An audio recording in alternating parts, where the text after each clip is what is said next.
और अब बात करते हैं एक और बड़ी खबर की, जिसकी बात हम इससे पहले भी कर रहे थे। नवाब मलिक के इस्तीफे को लेकर बीजेपी ने जबरदस्त प्रदर्शन कर दिया है। महाराष्ट्र के कैबिनेट मंत्री नवाब मलिक के इस्तीफे को लेकर भाजपा का रुख काफी आक्रामक हो गया है। भाजपा नवाब मलिक के इस्तीफे के मुद्दे पर अब किसी भी तरह से समझौता करने के मूड में नहीं है। देवेंद्र फडणवीस ने साफ तौर पर कह दिया है कि इस मुद्दे को ना सिर्फ संसद में वो उठा रहे हैं, धरना प्रदर्शन भी कर रहे हैं, लेकिन इससे कम पर यानी इस्तीफे से कम पर वो मानने को तैयार नहीं है। ये भी बता दें कि आजाद मैदान में पार्टी के कई कार्यकर्ता पार्टी नेतृत्व के साथ इस धरने प्रदर्शन में शामिल हो रहे हैं। देवेंद्र फडणवीस ने महाराष्ट्र सरकार पर विपक्षी नेताओं पर झूठे मुकदमे करने के आरोप भी लगाए हैं और इससे संबंधित एक इलेक्ट्रॉनिक एविडेंस सदन के उपाध्यक्ष को सौंप दिया है। मनी लॉन्ड्रिंग और दाऊद परिवार से डील के मामले में कैबिनेट मंत्री जो कि महाराष्ट्र में है नवाब मलिक, उनकी गिरफ्तारी हुई। महाराष्ट्र सरकार ने अब तक उनका इस्तीफा नहीं लिया है, ना सिर्फ लिया है बल्कि इस्तीफा लेने से इनकार भी कर दिया है। और इसी मुद्दे पर हम आपसे अब अपने कुछ सहयोगियों को जुड़वाते हैं और खासकर हमारे साथ एक मेहमान भी जुड़े हुए हैं स्टूडियो में।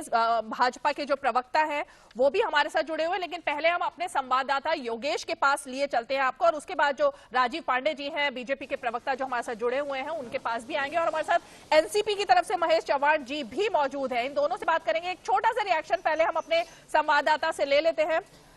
जी, क्या खबर है? देवेंद्र फडणवीस ने सीधे तौर पर कह दिया है कि इससे कम पर यानी इस्तीफे से कम पर मानने को तो वो तैयार ही नहीं है।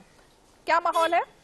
देखिए रीमा, जब जिस वक्त गिरफ्तारी हुई थी नवाब मलिक की, उसके बाद से भारतीय जनता पार्टी ने काफी आक्रामक रवैया जो है वो अख्तियार किया था। लेकिन जब सदन शुरू हुआ, जब यहाँ पे विधानसभा में जब चर्चा शुरू हुई, तो देवेंद्र फडणवीस का जो आक्रामक रुख था वो काफी चौंका देने वाला था और सीधे तौर पर संकेत यही जा रहा है कि पार्टी किसी भी हाल में इस इशू पे बैकफुट पे नहीं आने वाली है। क्योंकि विधानसभा में अंदर के साथ साथ अगर आप देखें तो आजाद मैदान में भी पार्टी के जितने भी शीर्ष नेता हैं, चाहे वो देवेंद्र फडणवीस हो, चाहे वो अलग अलग नेता हो, प्रवीण दरेकर हो या आशीष शेलार हो या चंद्रकांत पाटिल हो, जितने भी पार्टी के नेता है वो वहां पे जुटे और बड़ी संख्या में कार्यकर्ता भी वहां पे आए हैं। नारेबाजी चल रही है और क्योंकि देवेंद्र फडणवीस ने कल सदन में काफी चीजें जो है परत दर परत खोला था, यह भी उन्होंने कहा था। करीब 125 का जो है वो रिकॉर्डिंग जो है वो विधानसभा के उपसभापति जो है उनको दिया गया है, जिसमें कहा भी गया है कि किस तरीके से जो यहाँ की सरकार है वो किस तरीके से पोजीशन को टारगेट कर रही है। तो कुल मिलाकर एक कह सकते हैं चौतरफा घेराव जो है वो फिलहाल जो है भारतीय जनता पार्टी की तरफ से यहाँ की सरकार के लिए किया गया और लगता नहीं है कि नवाब मलिक के इस्तीफे से के कम पे जो है वो पार्टी किसी भी हाल में मानेगी। बिल्कुल योगेश, मैं एक बार जरा महेश जी के पास चल लेती हूँ क्योंकि एनसीपी की तरफ से हम एक रिएक्शन ले लेते हैं, उसके बाद बीजेपी के पास भी आएंगे। महेश जी, आपने अभी भारतीय जनता पार्टी की एक प्रेस कॉन्फ्रेंस हुई है जिसमें तमाम आरोप आपकी सरकार पर लगाए गए। आरोप आपने सुने क्या थे? बहुत गंभीर आरोप लगाए गए हैं, वीडियो फुटेज जारी की गई है और सीधे तौर पर कहा गया है कि आप धमका रहे हैं बीजेपी के नेताओं को। देखिए, सबसे पहले मैं ये आपको बताना चाहूंगा कि मैटर सब जुडिस है और अभी हाईकोर्ट में सुनवाई भी चल रही है। अगर बीजेपी थोड़ा रुक जाते, हाईकोर्ट में क्या निर्णय आगे आता है ये देख के बाद में अगर बात करती तो थोड़ा उचित होता। अभी आपने जो बात कही कि उन्होंने वीडियो फुटेज कल विधान भवन में विधिमंडल में पेश किए थे, मैं एक कल चैनल पे देख रहा था, उसमें वो दिखा रहे थे, वो उसमें के एक क्लिप कल वो चैनल पे जारी हुई शाम को। वो चैनल पे वो क्लिप की अगर आप डेट देखें तो वो 1 जनवरी 2019 है। आपको नहीं लगता ये सब झूठ है? आपको नहीं लगता ये सब साजिश है? अगर हमारी सरकार नवंबर 2019 में महाराष्ट्र में आई, मैं आपको ये बताना चाहूंगा कि जब से 2019 में महाराष्ट्र भाजपा ने सत्ता खोने के बाद अब तक केंद्रीय जांच एजेंसियों की मदद से महाराष्ट्र विकास आघाड़ी सरकार को अस्थिर करने की प्रयास बीजेपी कर रही है, लगातार प्रयास कर रही है। कैसे महेश जी, किस तरह से? क्या मतलब आपके पास क्या प्रूफ है इस बात का? आप देखिए, जो भी आरोप है वो बेवजह आरोप है। उनके पास कुछ भी प्रूफ्स नहीं है। इनका मोडस ऑपरेंडी ये है बीजेपी का महाराष्ट्र में कि पहले बेवजह आरोप करना, किसी भी सार्वजनिक व्यक्ति जो मंत्री हो या जो सांसद हो या जो भी कोई हो, वो महाराष्ट्र विकास आघाड़ी का ही होता है, उनके खिलाफ आरोप करने, वो उनके बाद जांच एजेंसियों के पास उनकी कंप्लेंट्स करना, उसके बाद उनको जांच एजेंसी उनकी जांच करेगी, उनको अरेस्ट करेगी और उसके बाद राजनीतिक लाभ उठाने के लिए बीजेपी महेश जी एक सेकेंड, हाँ मैं राजीव जी से जरा पूछ लेती हूँ, क्योंकि सरकार वहां पे आपकी है, आरोप आप पे लग रहे हैं और उसके बाद आप केंद्र को लपेटे में ले रहे हैं और वहां के जो स्थानीय नेता हैं अगर वो आप पर सवाल उठा रहे हैं, राजीव जी 2019 की है क्या फुटेज जो जारी की गई है, इनका कहना है? सबसे पहले मैं एक बात बता देना चाहता हूं कि भारतीय जनता पार्टी कभी भी कोई आरोप बिना तथ्य के नहीं लगाती है।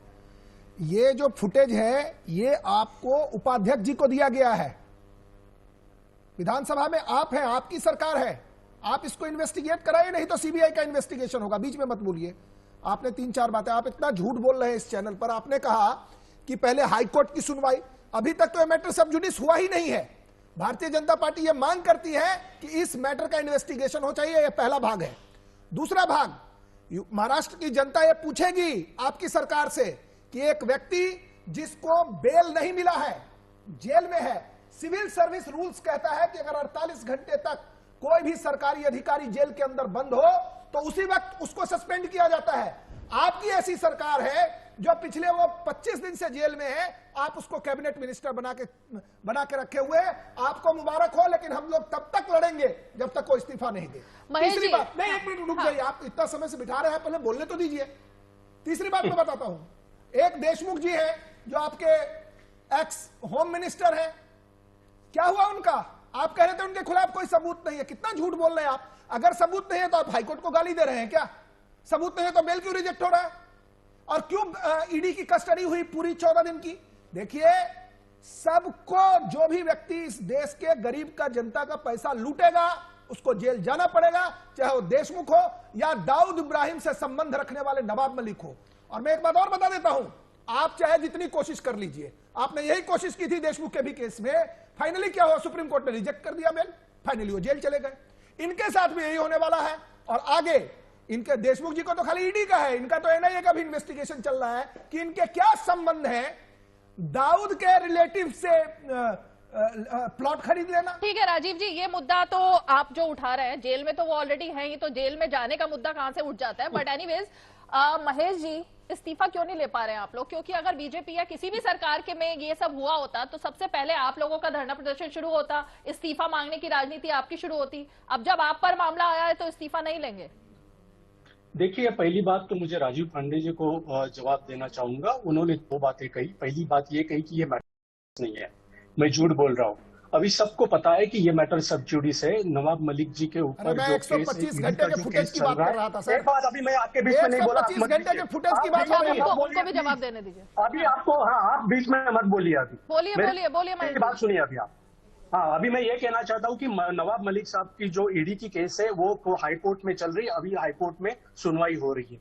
दूसरी बात, अभी ये बीजेपी के प्रवक्ता ने कहा, मुझे तो उन पर हंसी आ रही है, वो ये कह रहे हैं कि सरकारी अधिकारी अगर जेल में होगा तो 24 घंटे के अंदर उनका इस्तीफा देना चाहिए। इनको यह भी पता नहीं है कि मंत्री सरकारी अधिकारी नहीं होता है। मंत्री, अभी आप बीच में मत बोलिए, मंत्री नवाब मलिक साहब सरकारी अधिकारी नहीं है। आप हमें मत बताइए कि हमने किसका इस्तीफा लेना है और हमने किसका इस्तीफा नहीं लेना है। आपका राजनीतिक उल्लू सीधा करने के लिए अगर हम हमारे मंत्रियों का इस्तीफा ले तो वो सही नहीं होगा। आप अपना देखिए, हमें अपना काम करने दीजिए। कोर्ट में मामला है। अरे महेश जी, एक सेकंड महेश जी, सवाल देखिए इसलिए आपसे पूछा जा रहा है, जब आप लोग सत्ता में हैं तो सवाल आपसे ही पूछा जाएगा ना, और जब इनकी तरफ से सत्ता में लोग होते हैं और इनके ऊपर आरोप लगते हैं, आप लोग इस्तीफा मांगते हैं नहीं मांगते? और इस्तीफा क्यों नहीं लेना चाहिए? जब उनके ऊपर आरोप सिद्ध नहीं होंगे, जब वो बरी साबित हो जाएंगे तो आप उनको दोबारा रख लीजिएगा। यही तो सवाल बीजेपी कर रही है। देखिए, इस्तीफा मांगना, उन्होंने, वो विपक्ष है, वो इस्तीफा मांगेंगे, उनका वो हक है। लेकिन इस्तीफा लेना चाहिए या नहीं लेना चाहिए वो हमारा हक है। ये पहली बात मैं इधर साफ करना चाहूंगा। दूसरी बात, अगर राजनीतिक, अगर कोई विपक्ष अपना राजनीतिक उल्लू सीधा करने के लिए एक ट्रेंड सेट करना चाहती हो कि सेंट्रल जांच एजेंसीज है, उनकी मदद से अगर सरकार अस्थिर करना चाहती हो, मुंबई में सारी पावर आप लोगों की सरकार के पास है। राजीव जी कुछ कह रहे हैं। हाँ, देखिए, मेरा इतना कहना है, मैंने सिविल सर्विस ऑफिसर्स के बारे में आपको बताया कि कानून ये है। मेरा कहना है कि क्या जब एक सिविल सर्विस के ऑफिसर, सुन लीजिए आप, मैं आपसे सहमत हूं, मैं कुछ और कह रहा हूं, क्या मोरल हाई ग्राउंड है ये? क्या ये मोरल मूल ग्राउंड समय पे की कैबिनेट बात कीजिए। मंत्री एक जेल से आप सरकार एक चलाएगा नेशनल क्या? चैनल पे बात एक कर रहे हैं। कैबिनेट मंत्री मूल जेल से समय की सरकार बात चलाएगा कीजिए। क्या? एक कैबिनेट मंत्री जेल से सरकार चलाएगा महाराष्ट्र की, जहां शिवाजी महाराज सरकार चलती थी, वहां एक उसकी डाउन से चिंता कनेक्टेड आप आदमी कीजिए। चलाएगा? उसकी आपसे मैं चिंता सवाल आप पूछ रहा हूं, आप कीजिए। एनसीपी के प्रवक्ता हमें हैं, पता है मैं आपसे सरकार सवाल किसे पूछ रहा हूं। चलानी है। और आप 125 सरकार घंटे का जो निकल फुटेज है चुके हो। जिसके लिए अभी आप बीजेपी ने सरकार प्रेस से बाहर कॉन्फ्रेंस हो। किया है, आपकी सरकार वो महाराष्ट्र मैटर में सब जुडिस नहीं नहीं है। है। आपको अभी लेकिन उनका मैं आपको के बता रहा हूं वो भी फेक मैटर सब जुडिस आप ये होगा, बात मत और जो कीजिए। लोग भी उसके अंदर इन्वॉल्व थे उनको भी कानून के तहत कार्रवाई होगी। आपने वो 125 घंटे का जो फुटेज है वो विधानसभा के उपाध्यक्ष जी को दिया गया है, और इस पर भी कार्रवाई होगी। मैं लास्ट एक लाइन कहना चाहता हूं, क्या करना है? सरकार को शर्मसार मत करिए, वो दोषी है तो हम वो नहीं सरकार को शर्मसार मत करिए, लोकतंत्र को शर्मसार मत करिए कि एक कैबिनेट मिनिस्टर जेल में है। मैं अपने संवाददाता तो हम महेश बिल्कुल नहीं देंगे। जी, महेश जी, मैं अपने संवाददाता योगेश के पास भी जाऊंगी, लेकिन पहले आपसे एक सवाल मैं जानना चाहती हूँ। महाराष्ट्र वो स्टेट है जो सेंसिटिव स्टेट है, जहाँ पे चुके हैं आतंकवाद की इस तरह की साजिशें जो है वो नाकाम होती रही हैं और सरकारों की तरफ से उसको नाकाम किया जाता रहा है। ऐसी जगह पर अगर इतने गंभीर आरोप आपके मंत्री पर लगते हैं तो ये आपकी बनता है या नहीं कि उन आरोपों के खत्म होने तक कम से कम जनता के बीच में ये संदेश तो देने की कोशिश हो कि आप लोग इसके खिलाफ हैं?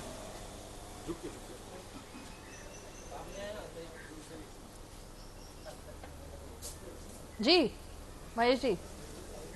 हाँ देखिए, अभी पहली बात ये बताना चाहूंगा मैं, अगर मुझे पूरी बात रखनी दोगे आप तो, कि बीजेपी अपना, हमारा मानना है कि बीजेपी अपना राजनीतिक उल्लू सीधा करने सर आप के एक लिए ही बात बार बार बोल रहे हो महेश जी, बीजेपी राजनीतिक उल्लू सीधा कर रही है। एक जो मैंने सवाल पूछा, मैं तो जनता के हिसाब से सवाल पूछ रही हूँ। वही तो मैं बोल रहा हूँ आपको, ये आरोप जनता ने नहीं लगाया है, ये आरोप बीजेपी ने लगाया है। बीजेपी विपक्ष है, उनकी ये साजिश है कि एक के बाद एक ऐसे मंत्रियों को बदनाम करे, उन पर आरोप रखे कोर्ट और में भी उनका आपको बेल इस्तीफा नहीं मांगे। मिलता। हम क्यों उनके जेल में, नवाब मलिक जेल में, तो कोर्ट में से क्यों नहीं बेल मिल रहा आपको?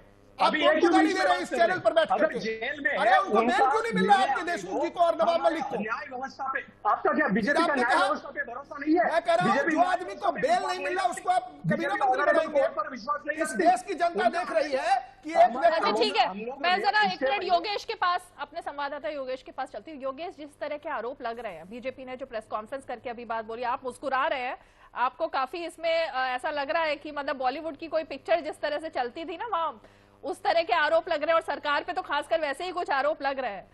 ईडी को लेकर जो सवाल खड़े हुए हैं और पुलिस और ईडी में जो भिड़ंत वहां पे चल रही है, अब उस पर क्या लग रहा है? सरकार की तरफ से कहा जाता है कि केंद्रीय एजेंसियों का दुरुपयोग हो रहा है, तो अपने आप जो है वो हंसी आती है, क्योंकि महाराष्ट्र में अगर आप देखें, चाहे आप कोई भी मामला देख लें, बीएमसी की तरफ से नारायण राणे को, चाहे वो समन की बात हो, चाहे उनके यहाँ पे बीएमसी का इंस्पेक्शन हो, या इससे पहले आप कंगना रनावत की बिल्डिंग्स को देख लें, जिसपे बाद में शिवसेना का जो मुखपत्र है सामना, उसमें प्रॉपर हेडलाइन ब्रॉड लेटर में लिखा गया था कि उखाड़ दिया।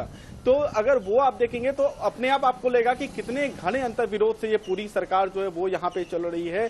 उन्होंने खुलेआम जो है, अगर आप पिछले दिनों देखेंगे तो 353 के तहत जो है कई सारे मुकदमे दर्ज किए गए हैं भारतीय जनता पार्टी में, जो कि सरकारी काम में बाधा डलवाने का बेसिकली मैटर होता है। कई सारे जो पार्टी कार्यकर्ता, क्योंकि डेमोक्रेसी में प्रोटेस्ट जो है वो आम बात है, प्रोटेस्ट होती है, लोग आंदोलन करते हैं, अपनी मांगे रखने के लिए कई तरह के प्रदर्शन करते हैं, उसमें भी कई तरह के मामले जो है वो बीजेपी गए और बीजेपी इस मामले को शुरू से उठाती आई। अलग बात है कि उसको उतना एक्सपोजर नहीं मिला जितना अभी इस मामले को मिल रहा है, क्योंकि इसमें नवाब मलिक की एंट्री हो गई और नवाब मलिक चूंकि कैबिनेट मंत्री थे और फिर चूंकि मामला हाई प्रोफाइल आ गया, दाऊद इब्राहिम की बहन से रिलेटेड पूरा मामला आ गया, तो अब वो भी चीजें सतह पर आ रही है। इसलिए एजेंसी या की दुरुपयोग की अगर आप बात करें तो उसमें इनका कोई स्टैंड क्लियर नहीं हो पाएगा, क्योंकि ये सब चीजें यहाँ पे महाविकास अघाड़ी सरकार की तरफ से शुरू से ही की जा रही है।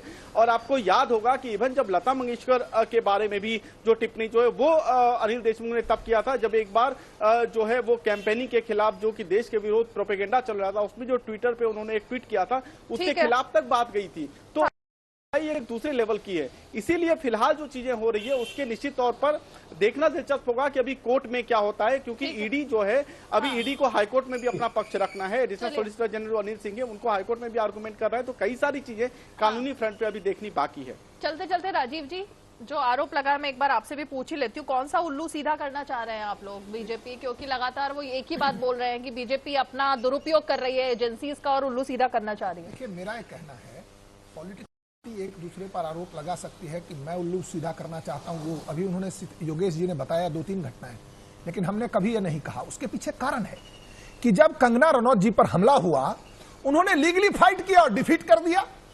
अगर देशमुख जी निरपराध हैं तो फिर उनको सुप्रीम कोर्ट तक बेल क्यों नहीं मिला?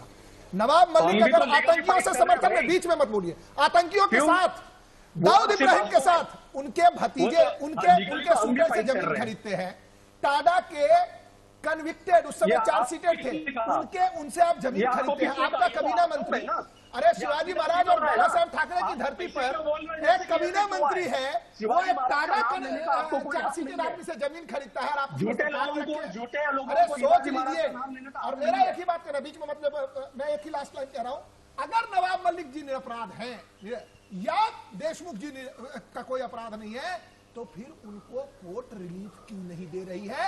ये महाराष्ट्र की जनता पूछ रही है आपसे, देश की जनता पूछ रही है और मैं भी पूछ रहा हूं। अभी तक कन्विक्ट नहीं किया है। अरे बेल नहीं मिल रहा भैया, चार्जशीटेड है तुम्हारा देशमुख, जो होम मिनिस्टर था। आप झूठे आरोप करोगे, आप जांच एजेंसियों पर दबाव डालोगे। अरे चार्जशीट हुआ है महेश जी, मुझे लगता है महेश जी, जितना आरोप है ना और जिस तरीके के मुद्दे उठाए जा रहे हैं उस पर थोड़ा सा और आपको पॉइंट्स लेकर के आना चाहिए।